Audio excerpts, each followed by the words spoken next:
한 해 정리, 한 해 시작, 특별 새벽 기도 메시지 4번째 시간입니다. 오늘은 2026년 시작될 예배 메시지에 대한 제목으로 말씀을 나누겠습니다. 베드로전서 3장 15절 말씀을 합독하고 2026년에는 우리 참빛교회의 어떤 예배와 그 속에서 무슨 메시지를 증가할 것인가를 한번 나눠보도록 하겠습니다. 자, 그러면 베드로전서 3장 15절 말씀을 한 목소리 합독하겠습니다. 너희 마음에 그리스도를 주로 삼아 거룩하게 하고 너희 속에 있는 소망에 관한 이유를 묻는 자에게는 대답할 것을 항상 준비하되 온유와 두려움으로 하고. 아멘. 예수님이 주가 되는 것, 또 항상 누구에게 내가 대답할 수 있는 것들이 늘 준비되는 것, 이게 우리가 하나님 앞에서 받은 은혜를 갚는 가장 확실한 방법이고, 또 우리에게 값없이 주님이 주신 이유임을 깨닫게 되기를 예수님의 이름으로 축원드립니다. 우리 2026년의 표어가 마음에는 주님을, 세상에는 소망을입니다. 내 마음에는 주님이 딱 주가 되는 거고요. 세상에는 내가 가지고 있는 소망이 그들에게도 소망이 되어져야 되겠죠. 그러기 위해서 우리는 이 말씀 위에 언약이 세워지는 축복을 누려야 될 줄 믿습니다. 그래서 송구영신 예배의 핵심은 3가지입니다.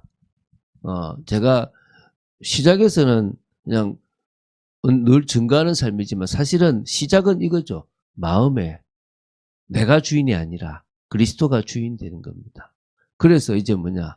거룩한 삶. 정말 주님 앞에 복종하는 삶. 주님이 저에게 주시는 마음이 있거든요. 그 생각에서 이래야 될 건데, 지금 기대될 건데, 네가 지금 스마트폰 보면 안 될 건데 라고 주시는 음성이 있으면 네, 순종하겠습니다 라고 가는 거. 그게 뭡니까? 그 마음에 그리스도를 주로 모신 거예요. 그러면 그 삶이 처음에는 별 볼 일 없지만 2번째, 3번째 계속 주님의 마음이 커지면 우리는 거룩한 삶을 살아가게 돼 있는 겁니다. 내가 잘해서가 아니라 나는 주님이 저에게 주시는 말씀에 순종했을 뿐이에요. 주님의 말씀을 성령께서 깨닫게 하실 때 그냥 따라갔을 뿐이에요. 그런데 달라져 있는 거야. 그게 우리의 삶이 되겠죠. 2번째는요. 전도자, 사역자로 준비되는 거예요. 최소한 내가 누구에게 말할 수 있는 간증이 좀 있어야 되겠죠. Before, after. 내가 예수 믿기 전과 예수 믿고 난 이후 내가 최소한 정말 남들에게 당신에게 필요한 건 그리스도라고 증가할 수 있는 메시지, 요 정도는 준비해야 되겠죠. 더 되면 또 사역자를 세우고 이런 게 있겠지만 최소한 내가 그거에 대한 준비들을 가지고 누구를 도와요. 근데요, 핵심은 이거 당 필요 없을 수도 있어요. 내가 이번 주에 이거를 딱 깨달았는데 이것과 관계된 이야기를 자꾸 하게 돼 있어요. 여러분, 포럼이나 다를 때 다른 얘기 안 하셔도 돼요. 그냥 나는 이런 부분에서 이렇게 깨달았다, 이런 마음을 주시더라, 요거 안 하면 이야기하면 돼요. 나는 그래서 이번 주가 참 힘들었다, 이번 주가 나는 참 감사했다, 이러시면 되는 거예요. 3번째는요, 믿음과 소망에 관한 이유를 대답해야 돼요. 나는 왜 믿음을 가지고 살았냐? 나는 왜 이런 소망을 가지고 있는지 아냐? 나는 그럴 수밖에 없는 삶을 살아왔다. 그걸 다 당신한테 얘기했는데 당신보다 똑같다 라고 말할 수 있어야 되는 거죠. 베드로가요, 내게 있는 것으로 내게 주노니 곧 나사렛 예수 그리스도이라 그러고 하잖아요. 그러니까 내게 있어야 돼. 내가 체험하고 내가 경험하고 내가 답내야 되는 거예요. 그러지 않으면 남한테 못 주는 거예요. 오늘 결국 그 삶이 내게 있다. 그럼 나는 증인이 될 수밖에 없는 거예요. 근데 그걸 내가 확신하지 못한다. 안 다니기로는 그렇고 다니기로는 또 내가 조금 잘 모르겠다. 갈등이죠. 여러분, 갱신해야 됩니다. 여러분, 그렇게 되기 바랍니다. 그래서 오전 예배는 계속 말씀드렸듯이 사도행전을 보겠습니다. 제가 누가복음을 볼 때 이미 사도행전을 보려고 마음을 먹었다 그랬지 않습니까? 그래서 송구영신의 마음에는 주님을, 세상에는 소망을 이라는 그 주제, 그 표의 핵심에 따라서 계속적으로 우리는 사도행전을 봐나갈 겁니다. 그래서 초대교회의 성도들이 어떻게 증인으로 되어졌는지, 어떤 경험을 했는지, 정말 그들이 어떻게 주님을 만나고 답을 할 수 있었는지, 그 부분에 대해서 우리는 조금 우리 관점에서 이해할 수 있어야 될 줄로 믿습니다. 그래서요, 여러분 삶에 한계가 있을 거 아닙니까? 여러분 삶에 고난과 환란과 또 문제가 있을 것 아니겠습니까? 초대교회는 어떻게 넘었냐? 우리는 어떻게 넘어야 될 것인가? 우리는 또 안주하면 어떤 상황이 올 것인가? 이런 것들에 대해서 보고 이렇게 말씀을 따라 인도해야 될 줄 믿습니다. 그래서 하나죠. 여러분의 인생의 목표가 하나님하고 맞습니까? 여러분의 인생의 목표가 하나님의 뜻과 맞습니까? 그러면 일평생 승리하는 거예요. 그런데 이게 나는 이러고 싶어. 근데 이게 하나님은 안 맞다. 계속 갈등일 수밖에 없어요. 누가 이기겠습니까? 주님이 이깁니다. 주님이 기다려주시고 계속 여러분들에게 돌아서고 하나님께 방향 맞추기를 원하시는 겁니다. 말씀드립니다. 아쉬운 사람은 우리입니다. 하나님은 아쉽지 않습니다. 하나님은 그냥 기다릴 뿐이지 결국 당신의 뜻을 해가 갑니다. 아니면 그만큼 놔두시고 또 다른 사람을 쓰셔도 돼요. 단지 우리가 그 부분에 응답받고 하나님의 인도를 받기를 원하시는 거죠. 그러면서 사도행전을 좀 우리가 편안하게 저는 누가복음은요 최대한 주님이 전달하려고 하고 누가가 전달하려고 하는 걸 했어요. 이 시대에 맞든 안 맞든 그 시대에 누가가 하려고 했던 내용들을 최대한 전달하려고 했어요.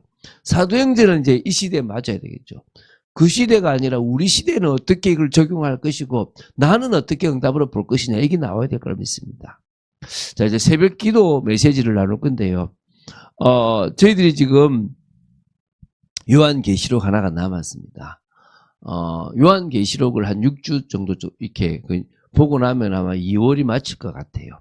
그러면 3월부터가 이제 성경 구절, 암송할 수 있는 구절을 하나 정도, 한 구절, 이제 두 구절 정도를 한 주간에 이렇게 그냥 제목도 보고 핵심도 나누고 그래서 그거를 해서 그건 역시 제가 교재가 되게, 이게 사실 교재로 돼 있거든요. 그걸 한번 조금 나누어서 우리가, 새벽 기도 때 지금 제가 만든 게 한 55개 정도 만들어 놓은 게 있거든요.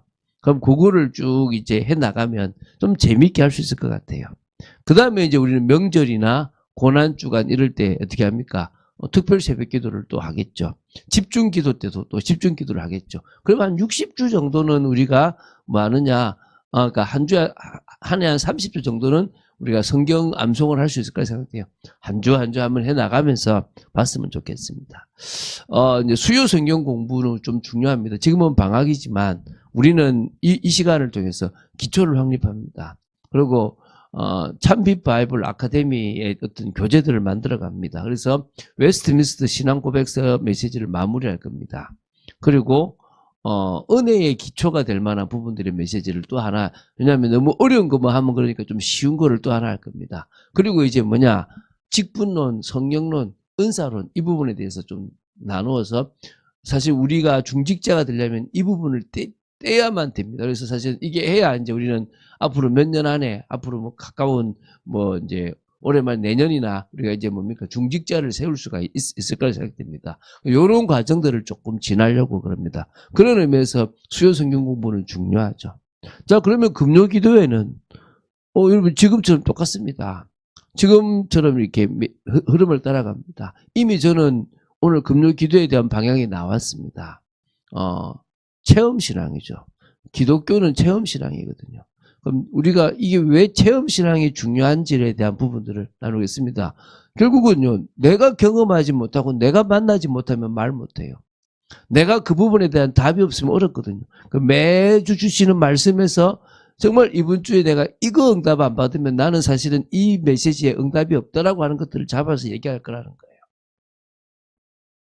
그리고 이제 오후 예배는 뭡니까? 여러분, 오후 예배는요, 되게 중요합니다. 왜 중요하냐 그러면 지체로서의 응답이에요. 내가 교회가 주님을 머리로 한 하나의 그런 공동체의 지체라면 내 역할이 필요하잖아요. 그럼 내 역할에서 나는 뭘 해야만 이 교회가 든든히 서갈 거냐. 사실은 어떤 의미에서는 2025년 그 역할이 삐그덕되면 같이 무너지는 거예요. 우리는 공동체입니다. 그 공동체가 무너지지 않도록 우리는 같이 만들어가는 겁니다. 그럴 수 있는 응답과 축복들이 있어야 되겠죠. 그런 의미에서요, 우리가 오후 예배는 나의 헌신입니다. 제가 그랬죠. 내가 주님께 헌신하면 주님이 내 인생을 책임진다. 여러분, 내가 주님 앞에 헌신할 수 있는 교회에서의 가장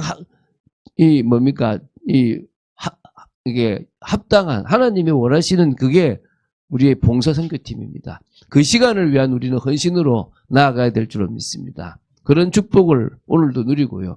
그런 의미에서 우리는 이번 주에 예수 그리스도 결론 났다. 결론 났다는 게 뭡니까? 경험했다는 거예요.